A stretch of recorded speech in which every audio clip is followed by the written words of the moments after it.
Why preserve forests?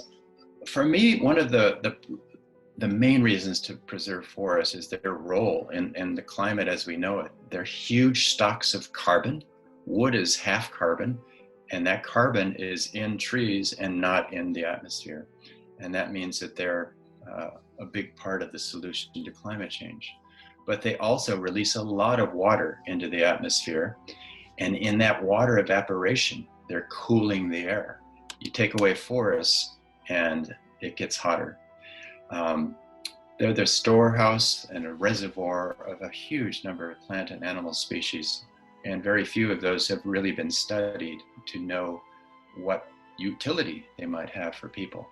So forests are critically important for watershed function, for clean water, for controlling floods, for preventing streams from drying up in the dry season, and they're global climate regulators. The main threats to forests today in the Amazon are really agricultural expansion. That's number one, be it for cattle or for crops.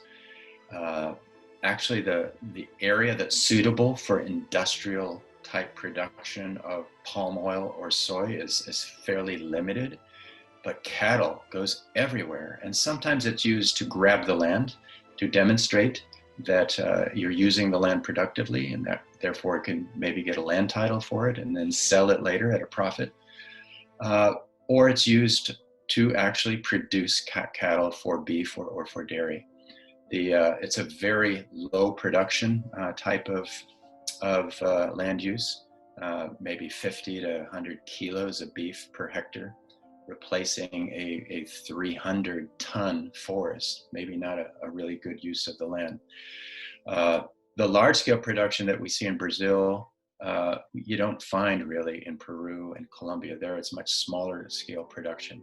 In Colombia, there's a lot of land grabbing going on in the post-conflict period as it becomes less risky to do business in the Amazon. In terms of solutions, I think that we have to look at what tropical nations are facing as a development challenge. Many of these nations, most of them, have severe food security issues, issues of economic opportunities, of poverty, and they look to their tropical forests to solve those issues, just as all development nations did in recent decades or centuries.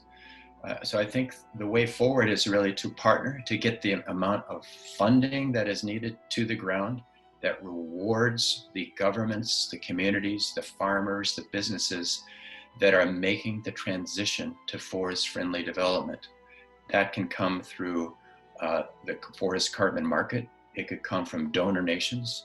It can come from businesses stepping up and saying, we want to invest in the region that's providing us with the raw materials that go into our products. And we want to put our factories there, and we want to help them make the transition to renewable energy.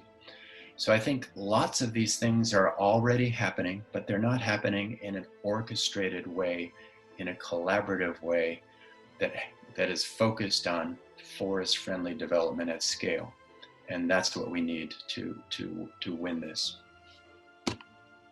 In terms of initiatives, the initiative of the Earth Innovation Institute that I'm most proud of right now it's called Tropical Forest Champions. What it does is it calls out and publicizes the tropical forest governments that are leading the transition to forest-friendly development. Our goal is to make it really safe and easy for companies to do business in those jurisdictions, in those states and provinces, to partner with those governments and the farm sectors in those regions, and to get investors to not divest because a region is engaged in deforestation, but to come back to the table and invest in forest-friendly development pathways.